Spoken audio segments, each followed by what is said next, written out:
le patron de Renault Carlo Ghosn et le ministre de l'économie Bruno Le Maire ont inauguré ce jeudi la ligne de production de la nouvelle Alpine, à Dieppe. Les lignes de la nouvelle berlinette de Renault, dévoilées sur photo fin février dernier par le constructeur, étaient connues depuis près de 2 ans. C'est en effet en prologue des 24 heures du Mans, en juin 2015, qu'un prototype de la nouvelle Alpine, baptisé Célébration, avait suscité l'émoi d'un public de connaisseurs.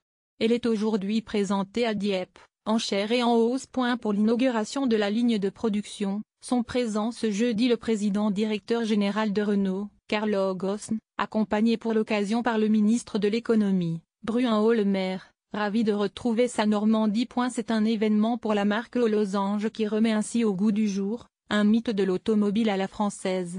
Ici vous montrez une chose simple, l'industrie française a de l'avenir, a notamment déclaré l'ancien maire d'Évreux, juste après avoir coupé le ruban. Renault a investi un peu moins de 40 millions d'euros dans son usine de Dieppe pour ce nouveau modèle phare.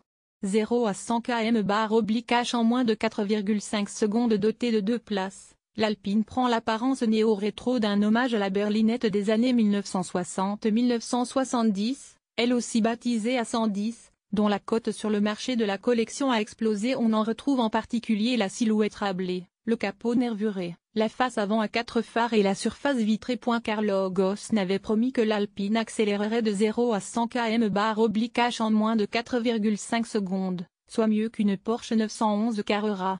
Pour ce faire, elle joue en particulier sur la légèreté. Sa carrosserie est en aluminium et ses sièges baquets ne pèsent que 13,1 kg/pièce. Selon des informations révélées au compte-gouttes. Renault réveille ainsi une marque mythique, fondée en 1955, tombée dans son escarcelle en 1973 mais mise en sommeil en 1995.